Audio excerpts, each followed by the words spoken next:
What's up, guys? We are back at Three Feather Records once again Mm-hmm. to talk to our friends Dravin and the Ravens. Our buddy Mitch is who we normally see at the store, but Yep. yeah, we're seeing the whole band tonight. Yeah, Mitch has been a part of this band for a little while now, and he hit us up and was telling us about the new record. He actually told us about it um, during our record store crawl. So, yeah, we're really excited to talk about the two new singles that they have released, and they're releasing a third one, which will be out now. We're going to have links to all that in the show notes. And yeah, they talk about the new record that's coming out August 28th, they said. So, yeah, stay tuned for that. I think they're going to have a pre-save link now that they announced the album. So go check it out and gear up for a fun conversation. See you.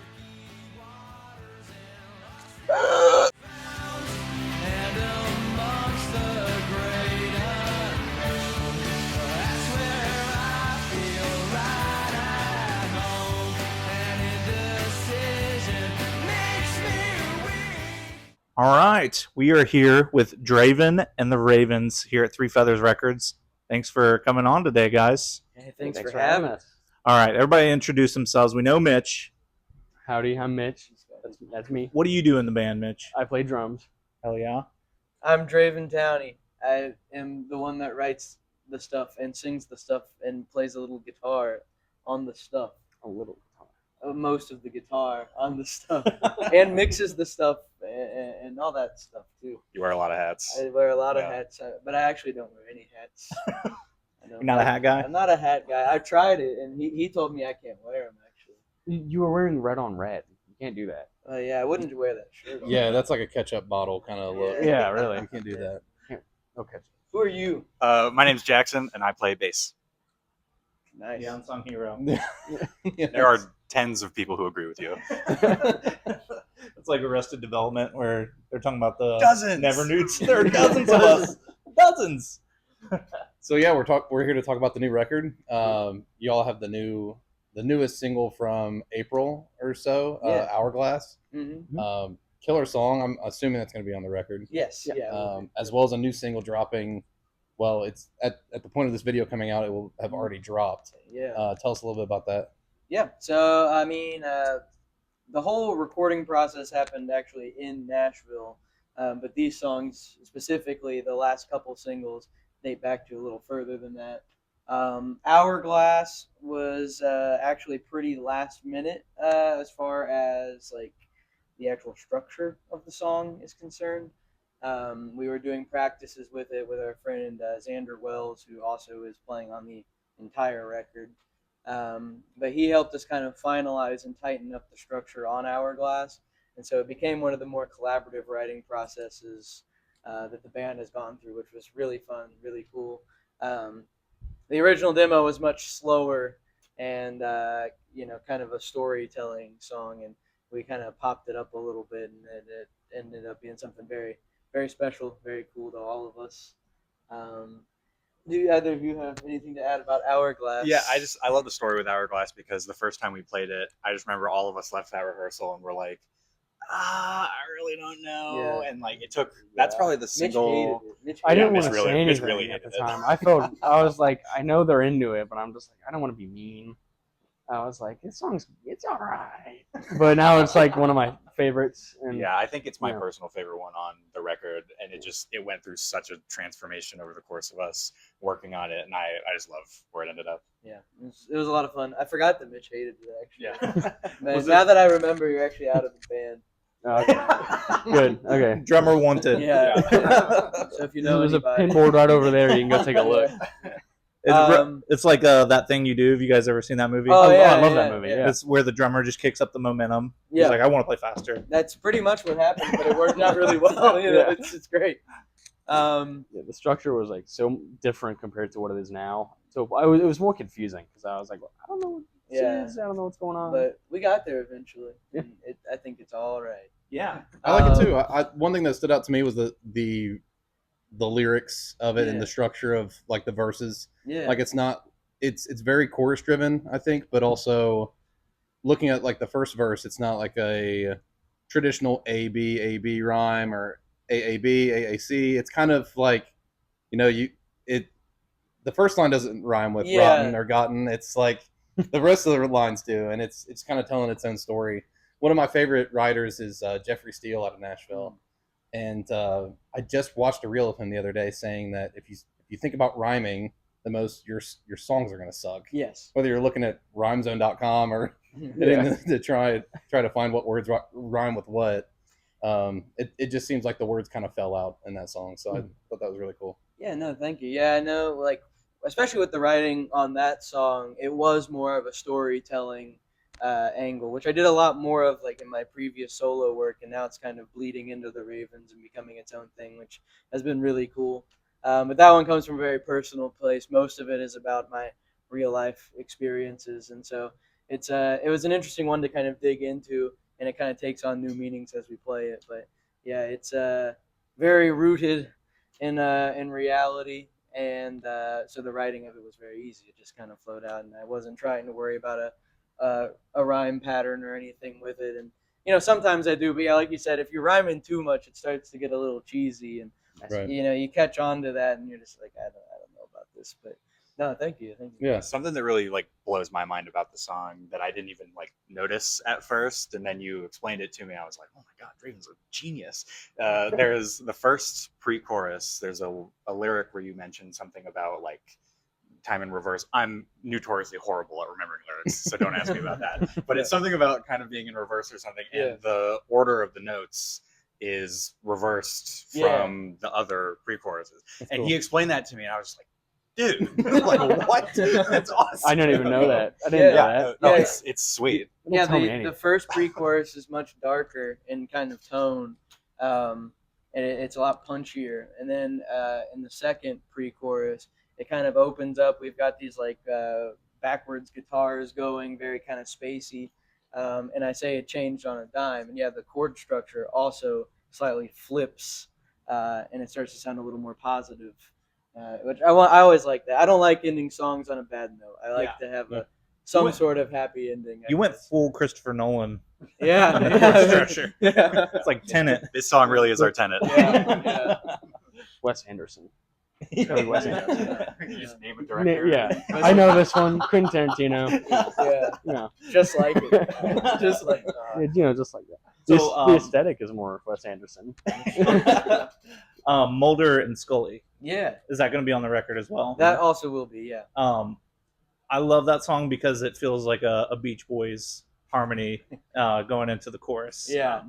Could you guys tell us a little bit about that before we get into the new single?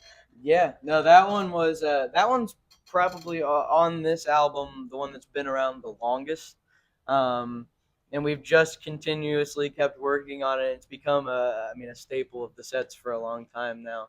But yeah, a lot more. It's probably one of the more structurally difficult songs that we have. I think it's easily our most structurally complicated song, which was reflected in when we were first trying to play it. I think that's the song that took me personally the longest to like catch on and like remember it. It was like the second time we played it after the set. I went to him. I was like, dude, I finally like played it correct, like all the way through. But yeah, no, I mean, obviously the Mulder and Scully, but X-Files, if there's any X-Files fans out there. But no, it's very, I don't know. That one, again, I like anything, comes from a little bit of personal experience. And I don't know, it's just always been a fun one to do. It's got a good chorus. It's very rooted in kind of the 90s, which I love 90s music. So we're kind of pulling in that direction a little more anyway, and that song was kind of the perfect kickoff. And that's also why we kind of put it out much further ahead than the album. We had recorded it in Nashville. We were excited about it. We wanted to get something out, and that one had already existed as a tiny desk on YouTube for a while, even with the old iteration of this band. And so we wanted to make sure that one kind of was first out the gate. And so it's kind of been fun to listen back to that and see just how far even this album has progressed from now until the actual release. But yeah, Mitch, you got anything on Mulder and Scully? You already kind of mentioned it, but I always forget how long we've had it. Yeah. And I'm like, it's still, part of the new release process and, and the new album and all that. But I'm like, it feels new still, and it's one of my favorites to play, but I forget we've had it since like late 24. Yeah, Something like that. At least when we started working on it. It's been a while, but we never really were sure where it would end up fitting in. There was a plan for like 2 EPs, and then it was like, well, this is just going to be an album at this point, and it has lived in its spot ever since. It does one of my favorite things that bands do is masking a really sad song into a happy up tempo Yeah. track. Yeah. That's one of my favorite genres. I don't even know That's what he what that does. classification is. Yeah, that's Is that what he Dravin and the does. Ravens? that's Yeah. what we do. That's what we do. A lot of Some of the- heartbreak, a lot of the- sadness. The but you happiest put a sounding little- songs are usually You put the a saddest. little whimsy into it, And then it bumper becomes- stickers. and then there's bumper stickers as well. And that's about my hatred of actually, Dravin. yeah, no, that Yeah, still works. so- Inside Job, I think. There's not many happy Dravin and the Ravens. Isn't songs. Jingles on TV kind of sad too? Yeah. There's layers to it. There's layers. There's We're like layers. we're like one big Layers. onion. Yeah, I that's think- the best way to I describe. think Inside Job is probably our only just. Well, It's- it even has, that is- I guess, yeah. Well, so that's a song that's on the upcoming album, which I bring up also because we're talking about kind of how long we've been sitting on some of these. Yeah. Inside Job was the first song the three of us worked Ever on wrote. Yeah. together when I first joined the band. Like January Yeah, 24 that was would when be I the joined oldest on it, the so album, yeah. it would have been like March or something 2024. So over 2 years that we've been sitting on that song, and I'm over the moon that it got onto the album because that was also its own whole process. It's very tonal. I mean, you'll understand once the album's out. It's very the most different. out there we've gone with any of the songs. We we've wanted to written. make a Talking Heads song. Yeah. And I passed a church on the way to practice, and it said something about like, happiness is an inside job. Start with Jesus or something, But I thought, happiness is an inside job, and I was thinking of like the government inside jobs and stuff. And I was CIA. so I came up with the line: if happiness is an inside job, then you're thinking outside the box. And so it kind of became about conspiracy theories and things of that nature. And it's fun, and the recording of it is just so. It's you threw a bunch of bullshit at the wall. Yeah. we It's were the like, kitchen let's see, sink. this might work. Yeah, it's awesome. There's a harmonica. There's a thing. I don't even know what you hit. Oh. It goes boing. Doohickey. It's a But doohickey. it gets got a bunch of doohickeys and It's awesome. items. And It's, I think, the most technically complicated bass part I've ever written in Yeah. my life. Well, So if I you- love that that's you the song literally that stole the has- bass line of the Crash Bandicoot. Part I do during one of the choruses. I do just play the Crash Bandicoot. It's got a little Crash Bandicoot. That's The choruses are very like Beach Boys, surf rock kind of thing. It's all over the place, but it's fun. It's a fun song. Very tonally different than the rest of the album, but The album- I forgot how long. The album is so sad, and then you have to throw that in there. but it's upbeat. Yeah, but Yeah. like, Never like you were think of it saying, as it's maybe got some deeper lyrics to it, but it's tonally it's really upbeat, and I think that's something that's really kind of strong about the album. Something I really like about it. Yeah. So what's the album title? So the album is called All Good No Rush, which I believe was actually your That was idea. me. I came up with it at a McDonald's drive-thru because every time they're like, "Sorry for the wait. If it takes a while," I'm like, "All good, no rush." I'm like, "That's kind of cool," because I mean, a lot of the album is like time, a lot of Hourglass and stuff like that is lyrics that involve the passage of time, shit like that. But yeah, I just thought of it. I was like, that's kind of cool sounding. All good, no rush. I sat on that for a couple years, and I think I put it in like a list, and I sent it to you. I was like, here's Yeah. album names. And I really liked it because the overall theme of the album. I mean, it's very much a transitional time that we were writing it, both in members and in our lives. There's a lot of turning points and things happening, and so a lot of the album, the writing of that, very much reflects that. And so, All Good No Rush was just like a perfect little way to encapsulate that. I felt like we're all kind of introverts in a way, and that's very much an introverted thing. All good, no rush. And meanwhile, you're dealing with all this like crazy heavy baggage behind you, but we're gonna put a fun twist on it. Enjoy the ride. Enjoy the ride. Ride the waves. Yeah, my first thought on it was talking about your previous songs, like basically having fun with the depression. Yeah. Behind the songs, it's like, are things really all good? Or Yeah. are you really not in a rush? Like, Get it over with. Things are better now. Yeah, I would say, growth, things of that nature. Sure, yeah, well, I mean, that's what kind of comes with I mean, we were just talking about this before we started filming, that we recorded all of this back in Nashville in August of last year. So by the time the album comes out, it'll have been over a full year since we recorded all of it. Which is the longest we've ever sat on Yeah. anything. And it kind of took me a while to realize how long this album has taken to develop. Because we put out Chasing Saturn, which was our first album. The new version of it came out in 2024. But we actually originally released it in 2023 and then scrapped it, re-recorded the whole thing. And a lot of those songs were written back when I was like 18, like in high school or graduating. And so this one's really the next culmination, and it feels like it. It feels like the next step. And we had a little EP in there where we had our fun and wrote some garage rock songs, and that was really great.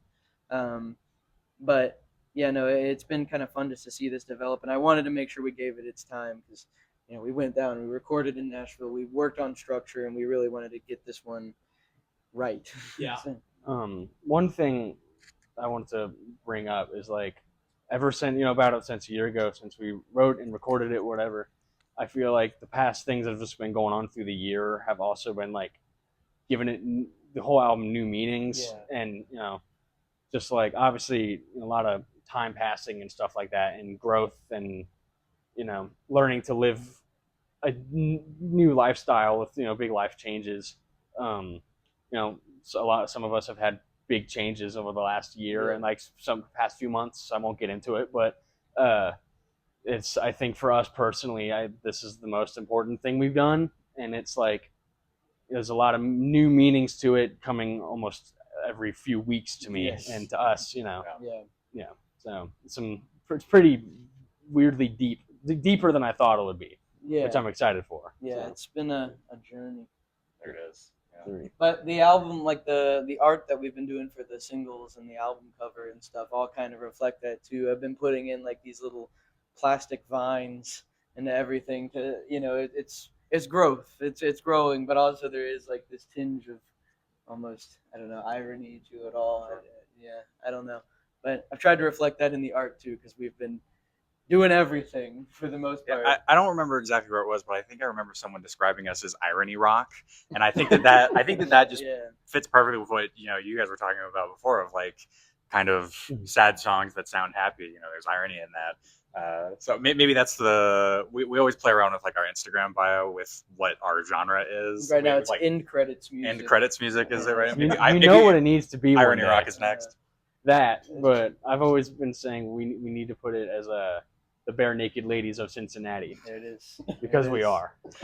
It's the '90s movie, end of a movie soundtrack. It's man. Yeah, we got to cover that at the release show. That'd be a good one. China, the Chinese ticket. Yeah, I unironically love that song. Thanks to you. You're welcome. I played that on our way down to Nashville because I don't know if you'd heard it before. I did like a long time ago. Yeah, and then there's like I think one little slip from the Chicken Little soundtrack. I think I said it's been at one point because someone said, "Oh, it's been," and then I just my sleeper agent word, and they're like, "What are you talking about?" The same with Stained. It's exactly right. It's exactly you right. Say that by itself. It's man. So talk to us about the production of the album, because the two singles, the sound of it sounds so good, and I'm curious what that role played in it, and what you guys did down in Nashville to make the sound so good for this upcoming record. You have We had money. we had money. Pretty good production. That's a major key. We did save up quite a bit with a little band fund. But now Nashville itself, it was a fun experience, but we recorded basic tracks for the entire album over a 10-hour day. That's all we had. We took our shot and we recorded at Welcome to 1979 in Nashville. They're a great studio. I had a lot of personal connections to it. I've been going to recording summits and learning a lot about engineering through their summits and things over the years. And so it kind of felt like, we've been recording at 3rd Street Music in Hamilton, and it's basically the Nashville equivalent. It's a bigger brother almost. And so it felt like a natural progression.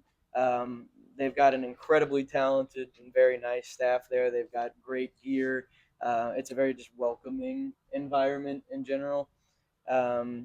So Andrew Baptiste He was the one that kind of was the primary engineer for the tracking sessions, um, and so we had a lot of fun with their crew down there, and then we took them home, and we've been working on them for the last year in my home studio. So I'm in downtown Hamilton. I've just got like a little apartment, but we've been doing a lot of the guitar overdubs, vocal overdubs, a couple bass parts, just kind of tidying it up back at home. And then I've learned in general and progressed a lot with my engineering and mix engineering and mastering and through the home studio. So I've done a deep dive, and so the ultimate final product is 10-hour day in Nashville with some very talented people, and then me learning just a lot in the past year about mixing at home and just getting a better setup and just more experience out in the field. That's a superpower to be able to record your own music. It's Not it's having to fun, rely on anybody else. and it saves you a lot of money. Yeah, I mean, I feel so thankful for having you being able to do Yes. this stuff, because I feel like that's been such a big difference maker on this record. I think you can totally hear it in the singles compared to previous stuff that we've done. That just the sheer amount of time and the kind of new gear that we're using on it, with your home studio setup, I think it just makes such a world of difference. And it sounds, to me at least, I think it's some of our best stuff that we've done. One thing, the crew we got to work with in the studio, the handful of guys, what were their names again? You had Andrew and Diego, who's great. He was the intern, and I'm so sorry, I'm blanking on the assistant engineer's name right now. But he's actually like the house Welcome to 1979 member. I believe his name was Max, if I'm remembering. That's it. It was definitely Max. If I'm wrong, I'm sorry. They were all great people. Yeah. They also encouraged a lot of our goofiness and to experiment while we were doing like overdubs and stuff like that. Because working with like professional studio people, you get kind of intimidated, and we were like, I was a little nervous, and I brought out the silly doohickey for the one song, and all of them, like, we could hear them because we were like downstairs and they're upstairs, and in the headphones, all of them were like, yes, do that again. And they were super supportive of just us having fun and going nuts and stuff like that, and it was a really good time. It's cool to feed off the energy like that, especially in like a 10-hour day where you're meeting great musicians that are in house, playing your songs and playing your parts. That first hour can be somewhat awkward, and then it's everybody snaps in. Was there like a creative process? Of course, you talked about the doohickey situation, but was there like a creative process in the studio, or was it mostly like, hey, let's demo as much as we can at home and really be prepared because we've got a set of 10 hours to really grind and do the work in? It was far more prepared than we'd normally been. So recording at Third Street, I was their in-house engineer, so we had pretty much unlimited time. So we knew we had to get these as tight as possible. So we did record basically 6 demo songs in the basement of his house. And we kind of built off of those. So I was able to, I don't really play, I wouldn't consider myself a keyboard player, but I was able to come up with parts there that I could then play on the much nicer keyboards that they had down at the studio. So it is us entirely playing on it. I mean, it's live band. Most of the tracks are live band. That's awesome. with like keyboards added and maybe some extra guitar layers. But as far as like the actual creative process, once we got in there, I think we ran about each song probably 3 times. I think Mulder and Scully was the only one we did a 4th time. And then like in studio. Yeah, that one took the long. A weird amount of time considering how long like we talked about. It's definitely our most structurally weird song. But then we had enough time to experiment. We got done with those pretty quick because we were prepared. So Mitch got to add like a bunch of rototoms on it, or were they concert toms? What was it? For recording. Yeah. Like the percussion part. Yeah. Yeah, I had a bunch of 70s old Rogers drums that are like, they don't have the bottom head, so they sound really like dead and funky. And we used that for a bunch of like Phil Collins-esque kind of sounds and stuff like that. And I'm insisting like gated reverb on everything and stuff like that, and weird effects and all that. And now we're gonna start using samples live, which I'm that's scared gonna be about. exciting. And we got to do that stuff out in the hallway. It's a very creative space because there's so many different rooms. It's like this old, I believe it's an old Vox amplifier factory or some sort of distribution center. They've been in it for I think 18 years now.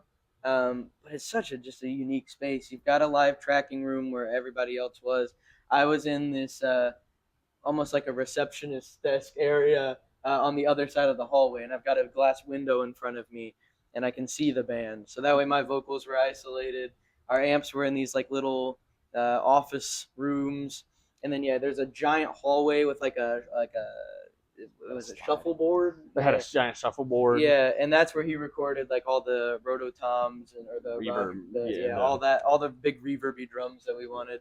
Best part had a slide. It does have a slide. It has a slide you can go from the recording rooms all the way to the tracking. So it'd be from the actual too. From the tracking to from the mixing to the tracking. Yeah, sorry, my bad. There we go. I don't know my words. But no, and then they would constantly encourage us to do like the goofy boing sounds. And there were these old. They had us use these old tambourine. It was like a '60s Ludwig tambourine, which I didn't even know they did that. Because he brought a tambourine. They're like, well, but you should try out this one because we like people to try that one. They had a closet full of percussion where they had all the doohickeys and dongles and items and such that I got to play with, including the doing. Because I don't have that on hand, unfortunately. Yeah. And I'll have to get one of my own here soon. But yeah, that little closet was fun. I think you could also record in the closet. Yeah, pretty much any room is up for recording. So that makes it a very creative environment too. And they've got just about any sort of keyboard you could want. I was using Hammond B3s, and I had them bring out a Wurlitzer that I had never touched. And I also had them bring out a Vox Jaguar that they're like, we don't even know if this is working. Like nobody's used it in forever. I had them drag it out, and I used it for one song, and we found out that luckily the keys that I needed were the ones that were working. And I'm not even sure if it's really going to make the actual finished mix of that song. So now I feel terrible. But it was fun at the moment. It was, very creative environment.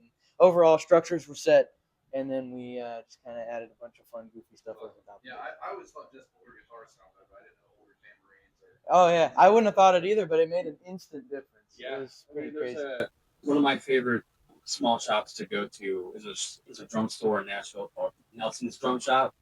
They're one of my favorites, if not Badges, which is local here. Shout out Charlie. But Nelson's, they had all the just percussion and drums you could imagine, mostly vintage, and they had like a $200 tambourine for sale, which I didn't even know you could do that. And it was like this thick, and you could had to hold like a brick. And I was like, I might buy it for the recording, and I had to talk myself out of it. Yeah, no, the new single, which will be out by the time that you are hearing our voices and seeing our faces, it's called Middle Grounds. And we really like it. It's basically the lead single off the album. We're announcing the album alongside of it. And yeah, I mean, as far as writing the song goes, it kind of stems back from right after we de-expanded the band back into a trio. So we've been a 5-piece for a while, and now we kind of brought it back to basics. Back to basics after back to business. But yeah, no, it's written kind of about. I mean, I was going through a lot at that time of managing the band and managing things in my personal life, and I was kind of stuck in this gray area for a long time where it's like, well, if I sway too far in one direction, then everything could come crashing down at any given minute. And so the song is really written about that, about someone that wants to stay comfortably in the unknown, but eventually has to make a decision and kind of break out of that. And so there's a lot of emotional weight to the song, but it has a really fun like Britpop chorus and a great like riff-filled verse, and it just felt like a really good, that alongside Hourglass are very good encapsulations of the whole album, I feel like. So. Yeah, I remember when we, the night that we all kind of knocked it out, wrote it, we all were looking at each other like, well, if we ever need a lead single later, then I guess we've got this to Yeah. sit on. And here, like a year and a half almost later, and It's out. yeah, now You it's can listen out. to it. It's fulfilled its destiny as a lead single. Yeah. Give us your money as well. It hasn't fulfilled its destiny until it's in football stadiums. That's yes. true. Yes. Until we have stadiums of people chanting it at us. Yeah. But it's a lot of fun, and it was probably one of the more interesting ones to record, just as far as we did the basic tracks in Nashville, like everything, and overdubbed at home, but it probably had the most work done at home than any of the other songs. I did a lot of extra guitar work on it, more than I normally would, and created what I was calling like a guitar orchestra in the chorus. You've got Xander doing more of a lead line underneath it. I'm doing the rhythm live. That was all in Nashville, but then I've added almost like a faux slide guitar part to it, which really gives it that kind of like George Harrison 60s flair. And then we also added these big acoustic guitars that are on like hard panned left and right. And so it really just fills the space a lot. And it's a very hard shift from the verses, which are just straight like rock fuzz guitars. So yeah. Also, we added Farfisa. That was fun. The little '60s combo organ at the end, which I know you were quite fond Yeah, of. they will be the first to tell you that anytime we've tried to add keyboard to previous songs, I've been kind of like, I don't know, maybe we just do more straight rock. But then on this one, I was like, oh, all right, you got me. That sounded sick. Finally got him. I also did guitar harmonies for the first time, really ever, in a Raven song. So that was really fun. The solo I just kept, because live I have I've got the triple graph by well, it's like a Third Man and Copper Sounds collaboration. So it's got the octave up and the octave down, and I wanted it to feel huge. And so I recorded those parts with the octaves, and then I was like, actually, let me add just even more layers to this. And so there's probably like 20 guitars playing. I don't know, something stupid, but it sounds big, huge. As you said. Huge. Sounds big. Sounds huge. They were the biggest. Quite large. You're So too good at it. how many songs are on the record? 9. 9 Nine total. altogether, Okay. Yeah. And when's the release date? August 28th. August 28th. 2020. All You definitely good didn't notes. decide that like 5 minutes 5 before minutes. we started. The album release show will be on the 29th at Motor Pub, but the album itself will release on the 28th. It's also a big day for you. It's my birthday. Nice. Yeah. Draven birthday album. Hmm. Good timing. Oh, hey, all Yeah. good. No rush. Hey. All good. All good. I'm gonna be thinking about that every time I say it from now on. That's the thing. That's You got it. good. That's how we do it. We That's get our it- mind games that we're I playing. feel like most of the people that we've told the name to, their first reaction is kind of like, oh, I don't know, like really? And then like a week later, they're like, I say that like every 5 seconds. It makes so Yeah, much sense genius. now. We're gonna be saying it in the Taco Bell drive-thru on the way home. Yeah. Exactly. Yeah. That's the thing. You think about it when you're ordering, a Big Mac. Yeah. Fuck the Big Mac. I hate Big Macs. I think they're all right. This is the You're a first Big time Mac I've heard such a strong opinion Yeah. about Big Macs. Overrated. No, I had to mention it. Anti Big Mac. Yeah. Quarter pounder. Did you guys ever have the La Rosa's like cheeseburger pizza when they did it? They Sounds used gross. they used Big Mac sauce instead of pizza sauce on it. That's genius. And I probably gained like 40 pounds eating one of them, but it tasted so good going down.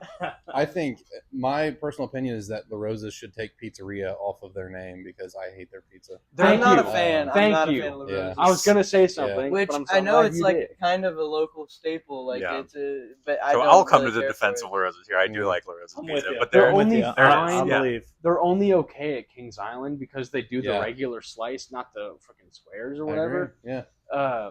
And even then, just like the crust is cardboard, the sauce is too sweet. They're opening like a huge new location, and Huge. they're huge new location. But I think they are dropping the pizzeria from it. I think it's just called like La Rosa's Tap Room or something because it's We like have a food. big, Good for it's them. where Big Ash Brewing used to be. If anyone's Their familiar breadsticks with are where fire. that was, but I think that it's going to be like a full-on like tap house, That's like cool. kind of big bar area sort of thing. Did- So I don't think that they're calling it a pizzeria. So I think your wish is coming true on that. Nice. It's like They- Gold Star dropping the chili. Yeah. Yeah. Yeah. They need to, we just need to get on our knees and pray to our Lord and Savior, Little Caesars, because they're the greatest.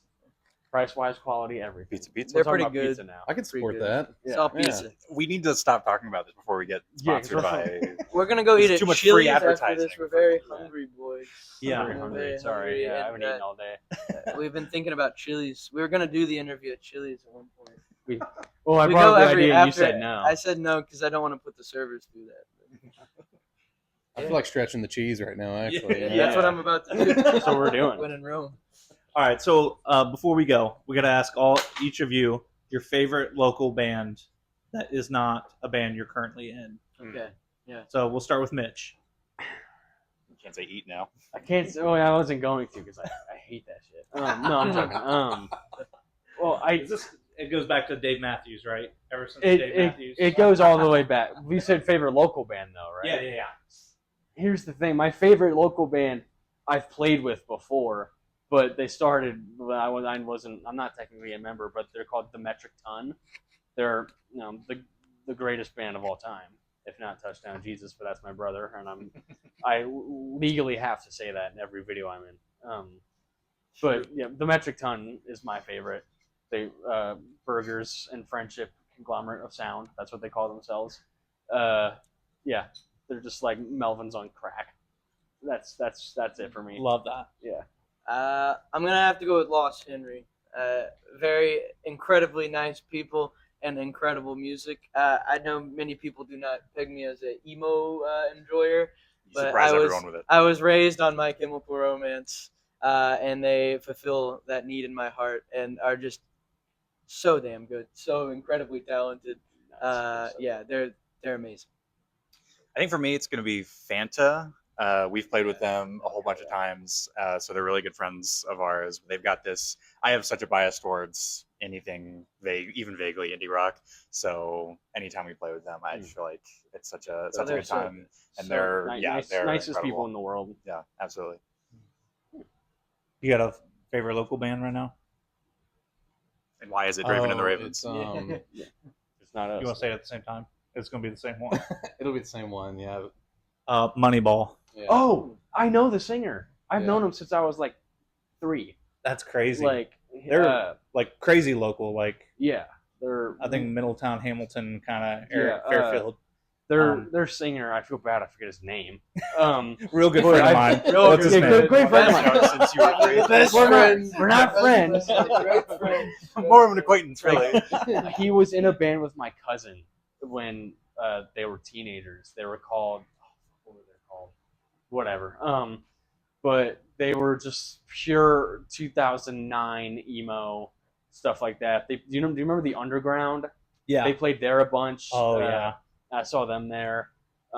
Just awesome. And now my cousin is a dad, and he's with like NASA and shit. But the singer still with Moneyball. Moneyball is fucking dope. Yeah. It's a good one. I'll have to check them out. I haven't heard them. I've also not heard of them before, but I'll have to check them out. I think I want to give another pick here. A big shout out to our friend Mark Joshua. Yes. An incredibly talented singer-songwriter. His song "Tangled" is like one of good- my it's a bop. it's like one of my It's a favorite bop. songs that anyone since he's ever made, and I'll include Bootsy Collins in that analysis of Cincy music too. Yeah. I gotta shout more people out now. Yeah. What else? Limelight. Xander Wells was on the album, so we can't really say anything. Yeah, he's because kind it's of in the band. Earl Limelight's Gordon playing with is us. absolutely phenomenal as well. We have Good Good Soup is Soup. We Dayton. play. They're in Dayton, but we play with them all the time. Heather Redmond and the Reputation. We'll just keep listing stuff. Yeah, I'm just thinking people that we've played with before that That we really like. that I gotta like go their through my music. phone. Yeah. There's too many. Goof Juice is playing with us Yeah, on also the very album good. release show. Excellent band. We played with them before. National Barks. National Like Barks. those guys. Oh, yeah. Great guy. National Barks did our logo. Oh, really? I was Yeah. just about to That's say okay, National yeah, Barks. yeah. They're He's Micro Blimps, as Oh, we know yeah, him. yeah, Yeah. yeah. Okay, Yeah. cool. Their stickers. Anytime we played a show with them and I see their merch table, I'm like, God, what genius designed this stuff? So good. Yeah, it's awesome. 5-minute fade. I'm going through all the posters. Yeah, he's just gonna go through every band we've ever played. The, All right, the yeah, photons. Last question. Yeah. There you go. What are you guys getting at Chili's when you leave here? Ooh, I'm feeling a big ass burger right now. Big QP. All The that big McDonald's QP stuff. or the big smasher. I know this shit by heart, dude. It's embarrassing. We don't need it. Well, I mean, we kind of go there like we weekly. go there. Yeah, we do go weekly. So. That's our favorite like after rehearsal spot is going to Chili's. I'm gonna do the triple dipper with the Nashville hot mots, the big mouth bites, and the chicken crispers. Love it. It all comes with ranch. It's just ranch, and ranch. I like ranch. I'm usually a big fan of the buffalo chicken sandwich, but I'm feeling you're persuading me on getting a triple dipper tonight. So I think I'm going to be making an audible at when we're actually there today. Shout out to our server, Andre. Oh yeah, banger guy. He always has He dad just cracks jokes dad that jokes. he We tells like him us. a lot. Great dude. Awesome. Well, guys, thank you so much for doing this. We're really excited about the new record and hearing the new song coming out tonight or 3 days ago. Yeah. We get a little trapped in the time warp. We're in Yeah. Tenet right now. Time is moving forward and backward. There it is. But All good. thank you guys for coming on today. Hey, Thanks for having us. us. Yeah, thank you.